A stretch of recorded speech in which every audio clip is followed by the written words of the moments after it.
So I'm gonna stop making promises to you guys that I don't want to make it seem like I'm not keeping promises. It's just that life has a funny way of just me just being preoccupied with like stuff and other stuff.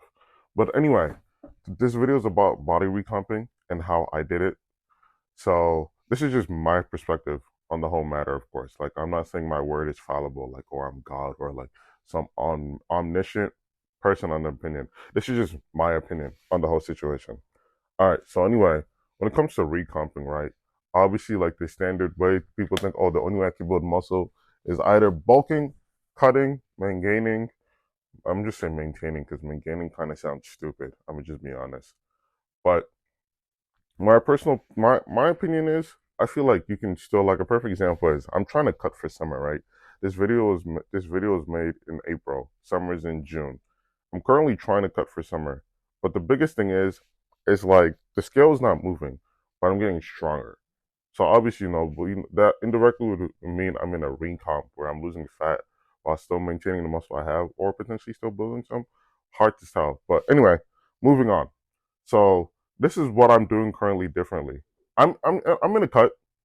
I'm trying to strive for anywhere between 500 to 1,000 calories depending on the day. I just like to give myself such a wide range because I don't want to be necessarily meticulous. Because there's some days I might go over and there's some days I might go below. Like 2 days ago, I had 2,000 calories. Granted, the bare minimum I'm supposed to be having is 2,300, and my maintenance is about 3,300. So you do the math, you can see where like I can fluctuate. But obviously, as you know, the more weight you lose, the lower your like your maintenance or your cut calories are going to be in a sense. So this is a simple way to explain it. You just would typically stay under your maintenance. As I mentioned, my maintenance was 3,300, meaning I could potentially do like 2,800 or like 3,000 or 2,700. But the main premise is you're not gonna really like stuff your face with garbage. You're gonna eat in regards to something that's like makes sense for you in a sense. So right now we'll say I'm 230, meaning I'll have 230 grams of protein every day. This is a non-negotiable. Like I feel like this protein conversation should have died in 2024. We're in 2025, a quarter into the year. Like I feel like this is a conversation we should just really like have just ended. Especially because like if you're trying to maintain as much muscle as you built throughout your whole time, why would you even try to cut corners? Just stick to the diet and make sure you do it well, essentially. Next thing, when it comes to your training, you gotta train hard. Like you gotta train like your life doesn't depend on it.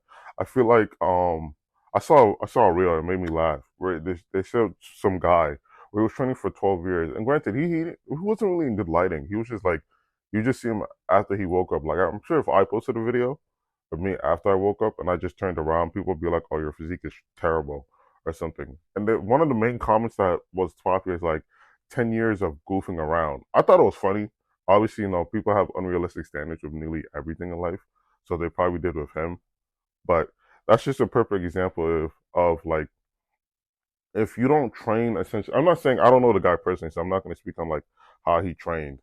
But if you don't train with like some form of intensity, don't be surprised if you look the same as you did last year, a year later. Now, anyway, when it comes to recomping, it depends on like how long you typically depend on doing it. Like for example, the first time I actually ended up recomping, I'd say it took me anywhere between 8 to 12 months. But that's just because I'm a beginner, right? I don't think it's gonna take me as long this time because I'm more experienced. I know what I'm actually doing. This is more of a profession compared to the first time.